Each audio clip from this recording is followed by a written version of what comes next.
आज हम बात करने वाले हैं better decisions fewer regrets by Andy Stanley book के बारे में। पढ़ाई कभी कभी सिर्फ एक जिम्मेदारी लगती है, लेकिन जब किताब सही हो तो वो जिंदगी बदल सकती है। यही हुआ मनीष के साथ।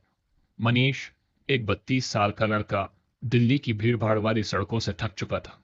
एक टिपिकल नौकरी, एक रूटीन जिंदगी, कोई एक्साइटमेंट नहीं, बस सुबह ऑफिस जाना, रात को घर आकर थक कर सो जाना।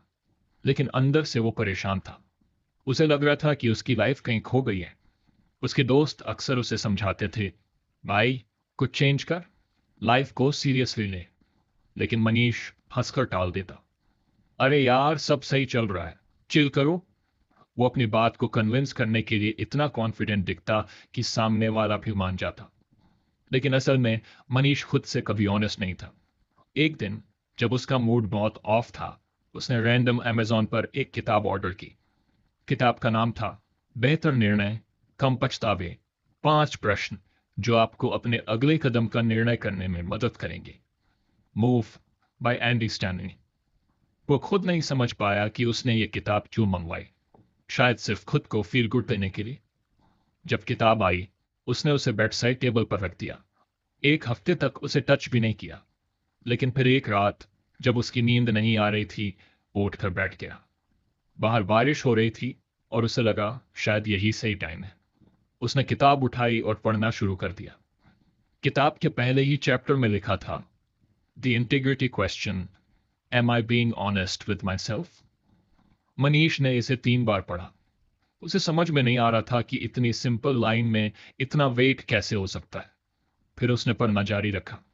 स्टैनली ने लिखा था कि सेल्फ डिसेप्शन, यानी खुद को धोखा देना, हमारी लाइफ के बड़े डिसीजंस को खराब कर देता है। हम अक्सर वही बिलीव करते हैं जो हम बिलीव करना चाहते हैं, न कि जो सच है। क्या मैं खुद से ईमानदार हूं?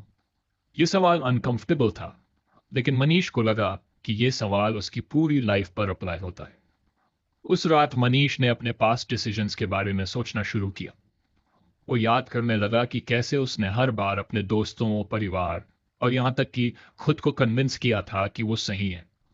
जैसे जब उसने अपनी पहली गर्लफ्रेंड को छोड़ा था, उसने सबको कहा था वो समझती नहीं थी मुझे।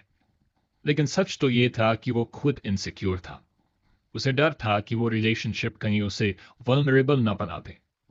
जब उसने अपनी जॉब बदली थी तो सबको कहा ग्रोथ अपॉर्चुनिटी चाहिए थी। लेकिन सच ये था कि वो अपने टॉक्सिक बॉस से भाग रहा था। ग्रोथ उसके लिए सेकेंडरी थी। उसने किताब को बंद किया और अपनी नोटबुक उठाई।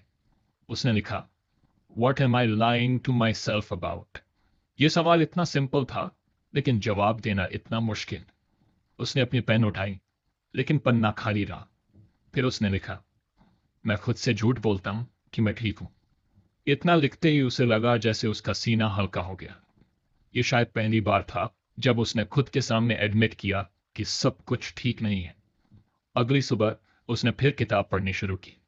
स्टैनली ने लिखा था कि अनकंफर्टेबल ट्रूथ्स को एक्सेप्ट करना पेनफुल हो सकता है, लेकिन यही पेन डिसीजंस को सही दिशा देता है। मनीष ने सोचा, क्या मैं रेडी हूं सच से डील करने के लिए? उसने खुद से वादा किया कि वो हर डिसीजन लेने से पहले खुद से यही सवाल पूछेगा, am I being honest with myself? उसने महसूस किया कि यह सिर्फ एक सवाल नहीं, बल्कि एक मिरर था। और उसे पहली बार लगा कि शायद वो अपनी लाइफ का डायरेक्शन बदल सकता है। उसी दिन उसने अपनी जिंदगी के छोटे छोटे चॉइसेस को एनालाइज करना शुरू किया। जब उसकी माँ ने पूछा, तू वीकेंड पर घर क्यों नहीं आता, तो उसने झूठ नहीं बोला। पहले कहता था, काम बहुत है। लेकिन इस बार उसने कहा, मुझे लगता है कि मैं अवॉइड कर रहा हूं। जब उसके दोस्त ने पूछा, तू इतना रिजर्व्ड क्यों हो गया है, तो उसने कहा, मुझे खुद नहीं पता, लेकिन मैं पता लगाना चाहता हूं। उसका ये ऑनेस्टी एक्सपेरिमेंट धीरे धीरे उसकी लाइफ का हिस्सा बन गया। और फिर एक दिन उसने महसूस किया कि ऑनेस्टी सिर्फ खुद के लिए नहीं, बल्कि दूसरों के साथ भी जरूरी है। लेकिन यह सब इतना आसान नहीं था।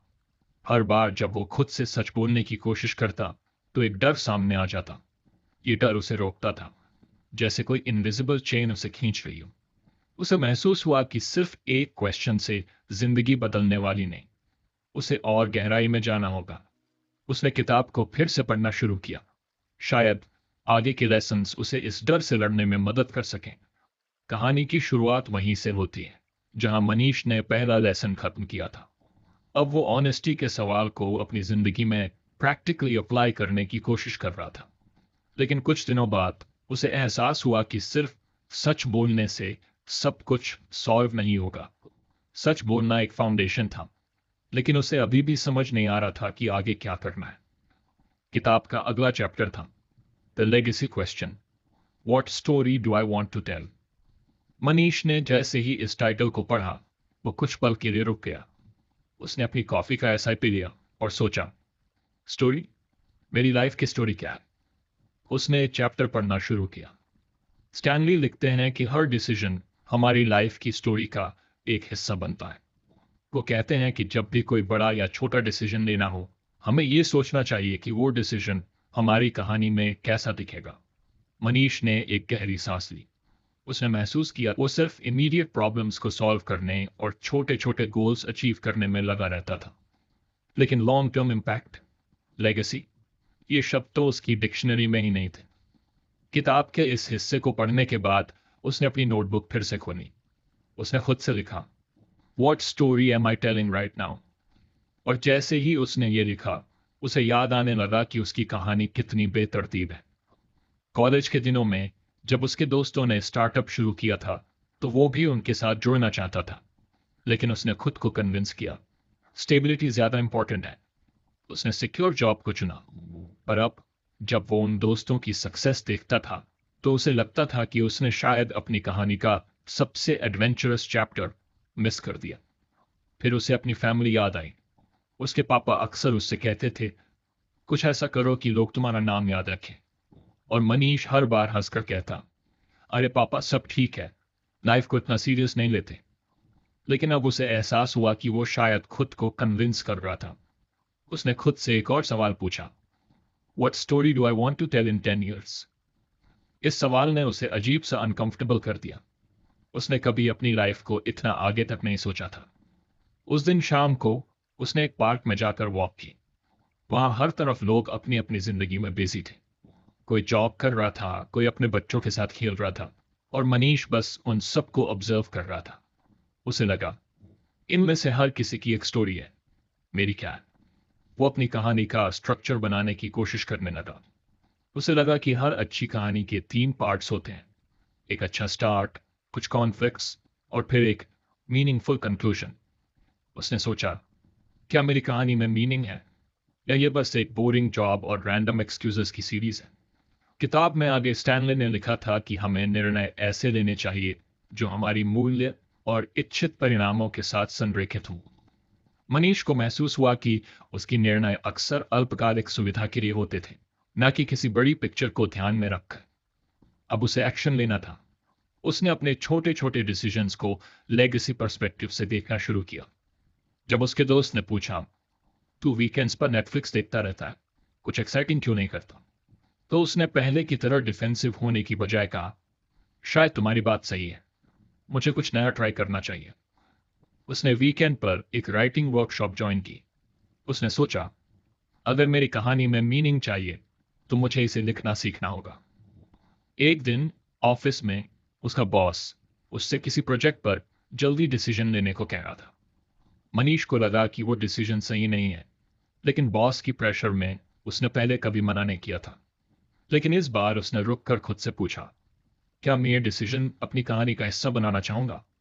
उसने पोलाइटली मना कर दिया, और सरप्राइजिंगली बॉस ने उसकी बात मानी। मनीष अब अपने हर छोटे बड़े चॉइस को अपनी कहानी के कॉन्टेक्स्ट में देखने लगा। लेकिन ये इतना स्मूथ नहीं था। कुछ चॉइसेस बहुत चैलेंजिंग थी। एक बार उसकी पुरानी गर्लफ्रेंड ने उसे कॉल किया। वो दोनों अलग हो गए थे, लेकिन वो कॉल उसकी जिंदगी में एक नया कॉन्फ्लिक्ट लेकर आया। उसने सोचा, अगर मैं उससे फिर से बात करना शुरू करता हूं, तो क्या ये मेरी कहानी को बेहतर बनाएगा या इसे और कॉम्प्लिकेटेड कर देगा? उसने खुद से पूछा, What story do I want to tell about this relationship? और ये सवाल पूछने के बाद उसने धीरे धीरे उससे दूर रहने का फैसला किया। मनीष को अब यह समझ में आने लगा था कि डिसीजंस सिर्फ एक्शंस नहीं है, वो हमारी जिंदगी की स्क्रिप्ट लिखते हैं। और अगर स्क्रिप्ट बोरिंग या मैसी लग रही है, तो उसे चेंज करने का पूरा कंट्रोल हमारे पास है। लेकिन फिर भी कई सवाल थे जिनके जवाब उसे नहीं मिल रहे थे। जैसे, क्या मैं सही डायरेक्शन में जा रहा हूँ? और क्या मैं खुद को सिर्फ कन्विंस कर रहा हूँ कि मैं सही चॉइसेस ले रहा हूँ? यहीं पर उसने किताब का अगला चैप्टर खोलने का फैसला किया। उसने सोचा, शायद अगला सवाल मेरी इस उलझन का जवाब दे सके। मनीष की जिंदगी अब धीरे धीरे बदल रही थी। वह छोटे छोटे डिसीजंस को ज्यादा कॉन्शियसली लेने की कोशिश कर रहा था। Am I being honest with myself? और क्या कहानी मैं सुनाना चाहता हूँ? जैसे सवाल उसकी जिंदगी में गाइड पोस्ट्स की तरह काम करने लगे थे। लेकिन बदलाव की यह जर्नी इतनी स्मूथ नहीं थी। एक दिन जब वो ऑफिस से घर लौट रहा था, उसे एक पुराने दोस्त सिद्धार्थ का कॉल आया। सिद्धार्थ ने उसे बताया कि वो एक नया बिजनेस वेंचर शुरू कर रहा है और चाहता है कि मनीष उसमें इन्वेस्ट करे। मनीष को यह आइडिया अच्छा लगा, लेकिन उसके अंदर एक हल्की सी अनीज भी थी। उसे समझ नहीं आ रहा था कि वो हाँ कहे या ना। उस रात मनीष ने किताब का अगला चैप्टर पढ़ने का फैसला किया।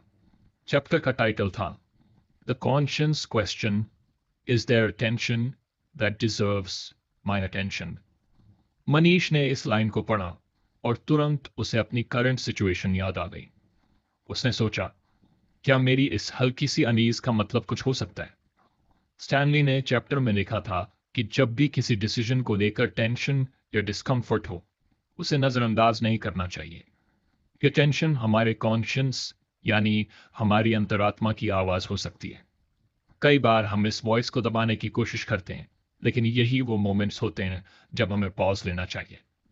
मनीष ने अपनी नोटबुक निकाली और लिखा, Why do I feel uneasy about investing in Siddharth's business? वो कुछ देर तक ब्लैंक पेज को देखता रहा।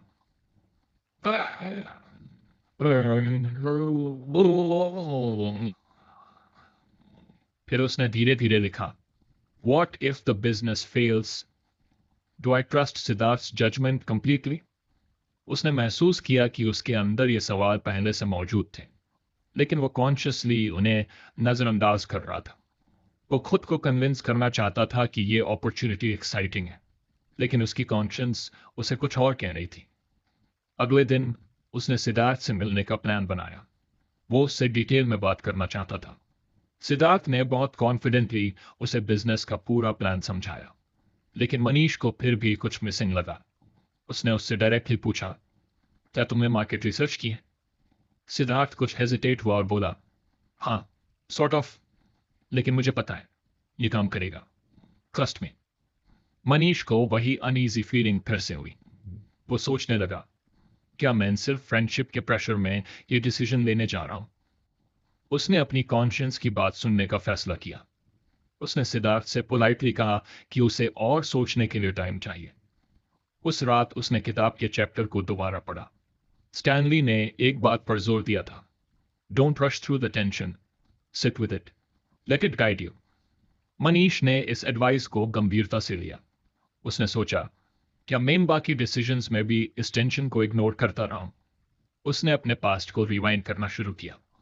जब उसने अपनी पहली नौकरी एक्सेप्ट की थी, तब भी उसे ऐसा ही अनईज महसूस हुआ था। उसे लगा था कि वो जॉब उसके लिए सही नहीं थी, लेकिन सैलरी अच्छी थी। उसने उस टेंशन को नजरअंदाज किया और कुछ ही महीनों में उसे रियलाइज हुआ कि वो जॉब उसे अनहैप्पी बना रही है। जब उसने अपनी लास्ट रिलेशनशिप खत्म की थी, तब भी उसे इंटरनली डिस्कम्फर्ट हुआ था, लेकिन उसने उस टेंशन को जस्टिफाई कर दिया कि शायद ये मेरे लिए सही नहीं था। बाद में उसे लगा कि शायद उसने उस टेंशन को ठीक से समझा ही नहीं। अब मनीष समझ चुका था कि उसकी कॉन्शियंस की आवाज सिर्फ एक वार्निंग नहीं है, बल्कि एक गाइड है। उसने सिद्धार्थ के प्रपोजल को अच्छे से एनालाइज किया और पाया कि वो रिस्क लेने के लिए तैयार नहीं है। उसने उसे मना कर दिया। लेकिन इस प्रोसेस ने मनीष को सिर्फ एक डिसीजन तक सीमित नहीं रखा। उसने अपनी लाइफ के बाकी चॉइसेस पर भी ध्यान देना शुरू किया। जब उसके ऑफिस के कॉलीग्स ने एक अनएथिकल प्रैक्टिस में शामिल होने का दबाव डाला, तो उसकी कॉन्शियंस ने फिर से उसे टोक दिया। उसने तुरंत खुद से पूछा, is their attention that deserves my attention? और उसने उस काम से दूर रहने का फैसला किया। उसका यह नया माइंडसेट अब उसकी लाइफ का हिस्सा बन चुका था। लेकिन मनीष ने महसूस किया कि टेंशन को एक्सेप्ट करना आसान नहीं है। कई बार वो खुद को कन्विंस करने की कोशिश करता था कि वो ठीक है, लेकिन अंदर से वो जानता था कि कुछ सही नहीं है।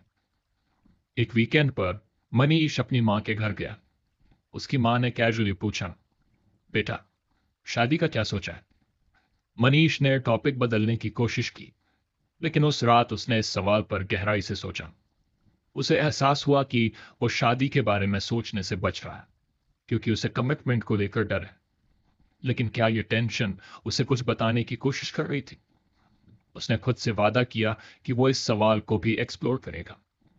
अब मनीष को लगने लगा था कि उसकी जिंदगी में हर टेंशन एक कहानी का हिस्सा है, वो कहानी जिसे वो बेहतर बनाना चाहता है। उसने सोचा, अगर मैं इन छोटी छोटी टेंशन्स को ध्यान से सुनूं, तो शायद मैं रिग्रेट से बच सकता हूं। लेकिन उसकी जर्नी यही खत्म नहीं हुई थी। किताब का एक और चैप्टर बाकी था, और मनीष को लग रहा था कि उसमें उसे अपने अगले सवाल का जवाब मिल सकता है। मनीष के लिए जिंदगी अब धीरे धीरे क्लैरिटी की तरफ बढ़ रही थी। हर लेसन ने उसे अपनी जिंदगी के डिसीजंस को बेहतर तरीके से समझने का एक नया नजरिया दिया। लेकिन उसे अब भी कई बार ऐसा लगता था कि हर सवाल का जवाब अकेले ढूंढना मुश्किल हो जाता है। एक दिन ऑफिस में उसकी टीम को एक नया प्रोजेक्ट असाइन हुआ। यह प्रोजेक्ट उसकी कंपनी के लिए बहुत बड़ा था, लेकिन एग्जीक्यूशन अनएथिकल तरीके से करना होता। मनीष को लग रहा था कि इस काम को लेकर वो कंफर्टेबल नहीं है।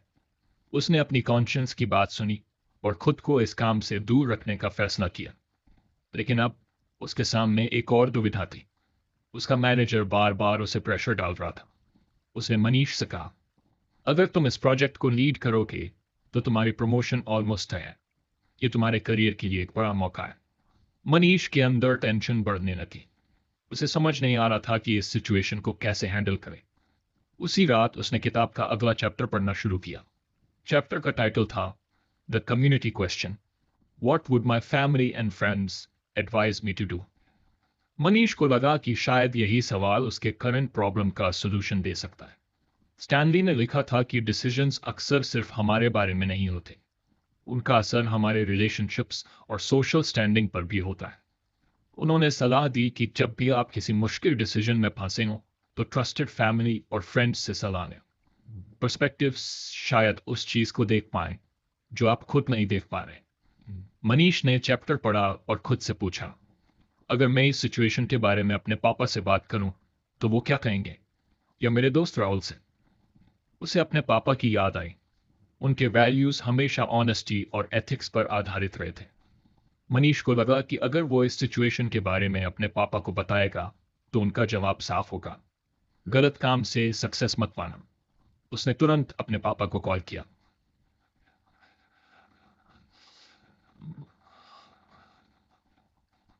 पापा ने उसकी पूरी बात सुनने के बाद कहा, मनीष, प्रमोशन और पैसा इंपॉर्टेंट है, लेकिन अगर ये तुम्हारे प्रिंसिपल्स के खिलाफ है तो तुम्हें खुद से सवाल पूछना चाहिए, क्या तुम इस डिसीजन के साथ आराम से जी पाओगे। मनीष को उनकी बात लॉजिकल लगी, लेकिन फिर भी उसे क्लैरिटी पूरी तरह नहीं मिली। उसने अपने बेस्ट फ्रेंड राहुल से भी बात की। राहुल ने कहा, देख भाई, करियर इंपॉर्टेंट है, लेकिन अगर इस प्रोजेक्ट की वजह से तुम खुद को लूज करने लगो तो वो प्रमोशन तुम्हारे किसी काम का नहीं होगा। लॉन्ग टर्म में तुम्हें अपनी वैल्यूज के साथ अलाइन रहना होगा। इन डिस्कशंस ने मनीष को कुछ राहत दी।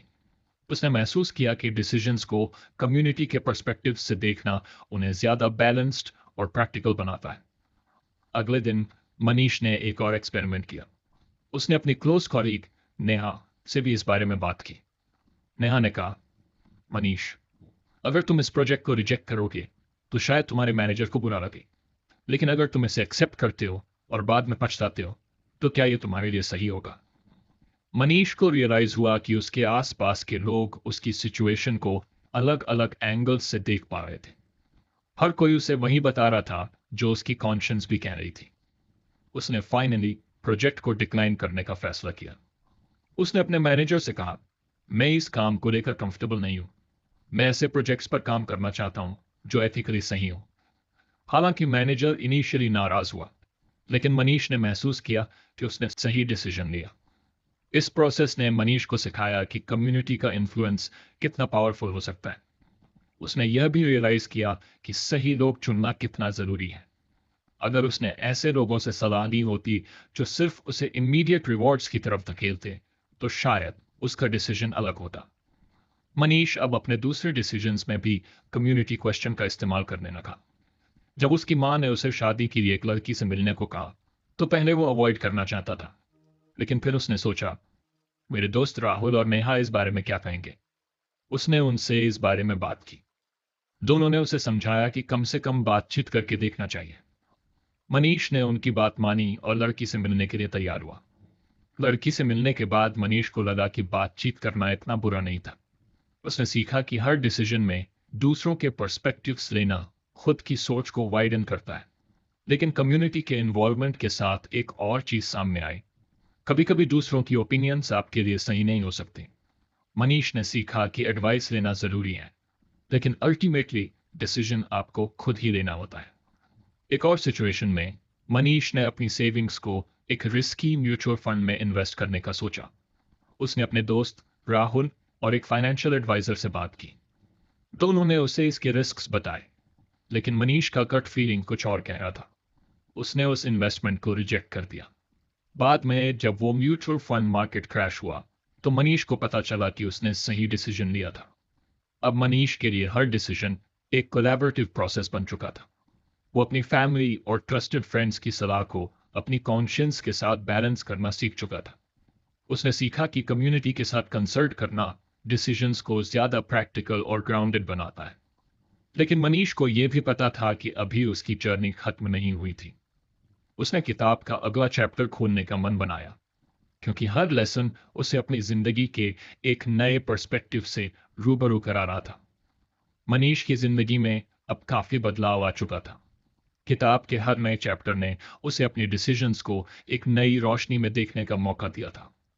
उसने ऑनेस्टी, लेगेसी, कॉन्शियंस और कम्युनिटी जैसे बड़े सवालों का जवाब ढूंढ लिया था। लेकिन अब उसे महसूस हो रहा था कि यह सब ठीक है, लेकिन कुछ और जरूरी सवाल भी हैं। क्या उसके डिसीजंस सिर्फ उसके लिए ही अच्छे हैं? क्या वो दूसरों के लिए भी सही कर रहा है? एक दिन जब वो अपनी ऑफिस की एक मीटिंग से बाहर निकला तो उसका फोन बजा। ये कॉल उसकी छोटी बहन साक्षी का था। उसने तुरंत फोन उठाया। भैया, तुमसे एक जरूरी बात करनी है। मनीष ने फोन पर उसकी आवाज में चिंता महसूस की। क्या हुआ साक्षी? भैया, मुझे लगता है कि मेरी शादी के लिए जो रिश्ता पापा ने तय किया है वो सही नहीं है। मैं इसके लिए तैयार नहीं हूं। मनीष को समझ में नहीं आया कि साक्षी ऐसा क्यों महसूस कर रही थी। पापा ने हमेशा साक्षी की जिंदगी के बारे में फैसला किया था और वो हमेशा इस फैसले से सहमत रही थी। लेकिन अब अचानक उसकी चिंता ने मनीष को गहरे सोचने पर मजबूर कर दिया। उसने साक्षी से पूछा, तुम इस शादी के बारे में क्यों महसूस नहीं कर रही हो? क्या तुम्हें लगता है कि तुम अपने फैसले से पीछे हट सकती हो? साक्षी ने जवाब दिया, भैया, मैंने समझती हूं कि पापा का डिसीजन सही है, लेकिन मुझे लगता है कि इस शादी से मैं अपने आप को खो दूंगी। मैं इसे सिर्फ इसलिए मान लूंगी क्योंकि यह सही है या पापा चाहते हैं, लेकिन फिर मुझे लगेगा कि मैं खुद को समझौता कर रही हूं। मनीष के मन में एक हलचल सी हुई। उसे महसूस हुआ कि साक्षी को जो बात परेशान कर रही थी वो सिर्फ उसके परिवार के एक्सपेक्टेशंस नहीं थे, बल्कि उसे अपनी खुद की फीलिंग्स और डिजायर्स के बीच संतुलन बनाना था। यह सवाल अब उसके लिए नया था। What does love require of me? वो किताब में वापस लौटा और पढ़ने लगा। स्टैनली ने इस चैप्टर में यह सवाल पूछा था, What does love require of me?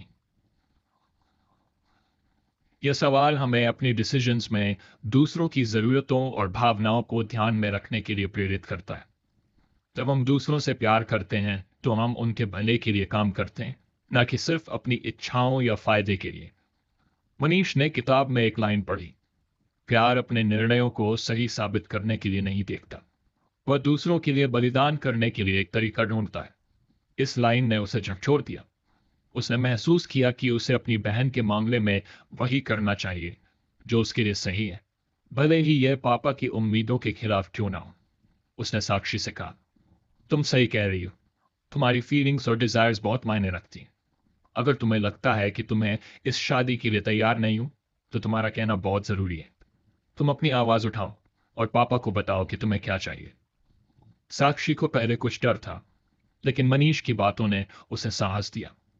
उसने परिवार से बात की और धीरे धीरे पापा ने उसकी फीलिंग्स को समझा। पापा ने कहा, अगर तुम दोनों खुश नहीं हो तो ये रिश्ता नहीं हो सकता। तुम्हारी खुशी हमारी खुशियों से ज्यादा महत्वपूर्ण है। मनीष को समझ में आया कि प्यार सिर्फ परिवार और दोस्तों तक सीमित नहीं है, बल्कि इसे दूसरों के साथ भी फैलाना होता है। उसने देखा कि साक्षी का फैसला न केवल खुद को, बल्कि पूरे परिवार को सिखाने वाला था कि हम अपने निर्णयों में दूसरों के भले को कैसे प्राथमिकता दे सकते हैं। लेकिन अब मनीष को लगा कि उसे खुद अपने डिसीजंस में प्यार की भावना को और गहराई से समझने की जरूरत है। उसे यह महसूस हुआ कि उसके द्वारा किए गए कुछ डिसीजंस सिर्फ अपनी आरामदायक स्थिति के लिए थे, और उसने कभी उन लोगों के बारे में नहीं सोचा जिन पर उनका असर पड़ सकता था। एक दिन ऑफिस में उसके एक कॉलीग ने उसके पास आकर कहा, मनीष, तुमने जो डिसीजन लिया था पिछले महीने, वो काफी अच्छा था। लेकिन क्या तुमने कभी सोचा कि वो डिसीजन पूरी टीम पर कितना असर डालता है? ये सवाल उसे चौंका गया। अब तक वह सिर्फ अपने फायदे के बारे में सोचता था, लेकिन उस एक सवाल ने उसे यह समझने की प्रेरणा दी कि किसी भी फैसले के लिए उसकी जिम्मेदारी सिर्फ खुद तक सीमित नहीं होनी चाहिए। उसे यह भी याद आया कि जब उसने पिछले साल किसी और प्रोजेक्ट में अपने दोस्त राजेश के साथ काम किया था, तो उसने उसे अकेला छोड़ दिया था, क्योंकि वो प्रोजेक्ट उसे खुद करना आसान लगता था। राजेश ने उसे कई बार मदद के लिए कहा था, लेकिन उसने उसे नजरअंदाज किया। अब उसे समझ में आया कि प्यार और सहानुभूति का मतलब दूसरों के साथ अपने निर्णयों में सहयोग करना है। उसने राजेश से मिलकर माफी मांगी और उसे विश्वास दिलाया कि अगली बार वह उसे अकेला नहीं छोड़ेगा। उसने महसूस किया कि जब वह खुद को दूसरों की जगह रखकर देखता है, तो उसकी खुद की पर्सपेक्टिव भी बदल जाती है। उसे समझ में आया कि प्यार और एम्पैथी के साथ फैसले लेने से न सिर्फ उसका खुद का जीवन बेहतर होता है, बल्कि उसके फैसले दूसरों की जिंदगी को भी प्रभावित करते हैं। इसके बाद मनीष ने खुद से एक सवाल पूछा, क्या मुझे अपने काम और पर्सनल लाइफ में भी यही अप्रोच अपनानी चाहिए? उसने महसूस किया कि प्यार और सहानुभूति सिर्फ रिश्तों तक सीमित नहीं है। अगर वह अपनी कंपनी में काम करने वाले लोगों के बारे में सोचता, तो उसकी टीम भी और बेहतर काम करती। वह अपने कॉलीग्स से बातचीत करने और उन्हें समझने की कोशिश करने लगा। इससे न सिर्फ उसके काम का माहौल बेहतर हुआ, बल्कि उसके रिलेशनशिप्स भी मजबूत हुए। एक दिन जब वो अपने पुराने स्कूल में बच्चों को मोटिवेशनल टॉक देने गया, उसने वहां के एक बच्चे से पूछा, तुम लोग किसके लिए मेहनत करते हो? बच्चे ने जवाब दिया, हमारे माता पिता के लिए, ताकि वो हम पर गर्व कर सके। मनीष को यह सुनकर महसूस हुआ कि बच्चों का प्यार और सम्मान भी उतना ही जरूरी है। उसने सोचा, क्या मैं अपनी जिंदगी में ऐसे लोगों के लिए काम कर रहा हूं जो मुझसे प्यार करते हैं? मनीष ने अपने जीवन के डिसीजंस में प्यार को सबसे ऊपर रखा। वह अब महसूस करने लगा था कि प्यार हमें सिर्फ हमारे खुद के लाभ के लिए नहीं, बल्कि समाज और उसके सभी लोगों के भले के लिए काम करने की प्रेरणा देता है। अब मनीष को यह समझ आ चुका था कि अगर हम चाहते हैं कि हमारे फैसले सही हों, तो हमें पहले यह सोचने की जरूरत है कि दूसरे लोग कैसे प्रभावित हो सकते हैं। यही वह समय था जब उसने अपनी जिंदगी के फैसलों में सच्चे प्यार और सहानुभूति को सबसे ऊपर रखा। मनीष की जिंदगी में अब एक नई दिशा आ चुकी थी। हर लेसन ने उसे कुछ और परिपक्व किया था। किताब का हर सवाल, हर विचार उसे और ज्यादा सोचने, समझने और महसूस करने के लिए प्रेरित कर रहा था। वह पहले से ज्यादा कॉन्शियस था कि उसके डिसीजंस अकेले उसके लिए नहीं होते, बल्कि वो समाज, परिवार और उसके आसपास के लोगों के लिए भी मायने रखते हैं। वह अब किसी भी डिसीजन को लेने से पहले उसकी गहराई से सोचता, उसे अपनी कॉन्शियंस से परखता और फिर दूसरों के नजरिए को भी समझने की कोशिश करता। वह अक्सर सोचता कि यह बदलाव कहाँ से शुरू हुआ था। क्या वह पहले की तरह सिर्फ अपने फायदे के बारे में सोचता रहता? क्या वह कभी किसी डिसीजन में दूसरों के भले के बारे में नहीं सोचता था? किताब के हर चैप्टर ने उसे अपनी इंटरनल और एक्सटर्नल दोनों दुनिया को देखने का एक नया तरीका दिया। उसे अब यह समझ में आने लगा था कि प्यार और सहानुभूति के बिना कोई भी डिसीजन कभी पूरी तरह सही नहीं हो सकता। अब जब वह अपने दोस्तों या परिवार के साथ बैठ बातें करता, तो वह पहले की तुलना में ज्यादा ईमानदारी से अपनी बातों को साझा करता था। वह जानता था कि किसी भी रिलेशनशिप में ट्रांसपेरेंसी और एम्पैथी सबसे जरूरी चीजें होती हैं।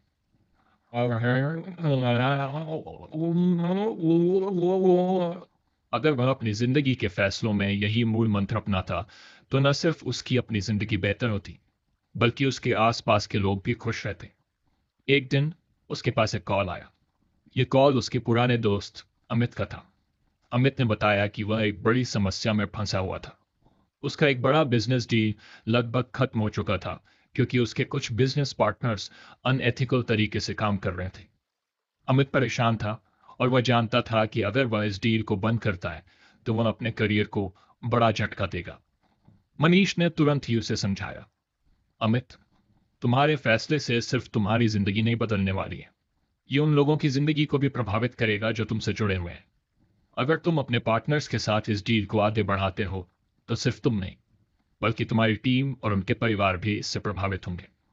क्या तुम उनके भले के बारे में सोच रहे हो? अमित कुछ देर तक चुप रहा और फिर उसने कहा, तुम सही कह रहे हो मनीष, मैंने सिर्फ खुद के बारे में सोचा था। मुझे लगता है कि मैं अब इस डील को बंद कर दूं और अपना रास्ता अलग कर लूं। मनीष को महसूस हुआ कि कभी कभी सिर्फ किसी के साथ बैठकर और उसके विचारों को समझकर भी हम किसी बड़े बदलाव का हिस्सा बन सकते हैं। यही उसने अपने सभी डिसीजंस में अपनाया था, प्यार, सहानुभूति और जिम्मेदारी के साथ। जब उसने अपनी बहन साक्षी से कहा था कि वह अपनी जिंदगी के फैसले खुद ले, तो उसने न केवल अपने परिवार के बारे में सोचा, बल्कि उसे यह भी समझ आया कि प्यार का मतलब है दूसरों को उनके फैसले लेने का अधिकार देना। उसी तरह उसने खुद को भी सिखाया कि सही फैसले लेना कभी आसान नहीं होता, लेकिन अगर वो अपने आसपास के लोगों की भलाई को प्राथमिकता दे तो वह कभी गलत नहीं हो सकता। समय के साथ मनीष ने अपनी कंपनी में एक नई पहल की। वह टीम के सभी लोगों के साथ बैठकें करने लगा, उन्हें समझने की कोशिश करने लगा। वह जानता था कि अगर उसे किसी भी प्रोजेक्ट या टास्क को सही ढंग से पूरा करना है तो उसे हर किसी की भावना और जरूरत को समझना होगा। वह अब एक नए तरीके से काम करने लगा, जहां हर व्यक्ति की आवाज सुनी जाती थी और हर किसी के निर्णयों को सम्मान दिया जाता था। एक दिन जब उसकी टीम ने एक मुश्किल प्रोजेक्ट पूरा किया तो उसके साथियों ने उसकी सराहना की।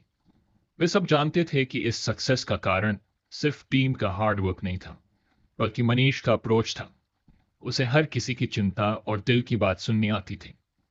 वह अपने आप को कभी भी ज्यादा बड़ा या जरूरी नहीं मानता था, बल्कि हर किसी की भूमिका को समान रूप से महत्व देता था। उसने महसूस किया कि जिंदगी के सबसे अच्छे फैसले वो होते हैं जब हम खुद से सवाल करते हैं, What does love require of me? ये सवाल उसके लिए अब जिंदगी का मूल मंत्र बन चुका था। उसकी सोच और निर्णय अब केवल खुद के भले के बारे में नहीं थे, बल्कि उन लोगों के बारे में भी थे जिनकी जिंदगी पर उसके फैसलों का असर होता था। कुछ समय बाद मनीष ने अपने जीवन के अगले चरण की ओर कदम बढ़ाया। वह अब सिर्फ अपने लिए नहीं, बल्कि उन सभी के लिए सोचता था जो उसके साथ जुड़े हुए थे। उसकी जिंदगी का हर फैसला अब जिम्मेदारी और प्यार के साथ लिया गया था। ये किताब बेटर डिसीजंस, फीवर रेग्रेट्स उसके लिए अब सिर्फ एक गाइड बुक नहीं थी, बल्कि एक साथी बन चुकी थी। हर लेसन ने उसे जिंदगी को नए नजरिए से देखने का मौका दिया था और उसे यह सिखाया था कि सबसे अच्छे डिसीजंस वही होते हैं जो हम प्यार और सहानुभूति के साथ लेते हैं। जब मनीष ने अपना फाइनल डिसीजन लिया तो वह जानता था कि उसने अपनी जिंदगी को एक बेहतर दिशा में मोड़ दिया है। उसके फैसले अब सिर्फ उसके लिए नहीं थे, बल्कि वह यह भी जानता था कि उसकी जिंदगी का हर कदम दूसरों की जिंदगी को प्रभावित करता है। यही था प्यार का सबसे बड़ा रूप, किसी को सही राह पर चलने के लिए खुद की राह छोड़ना।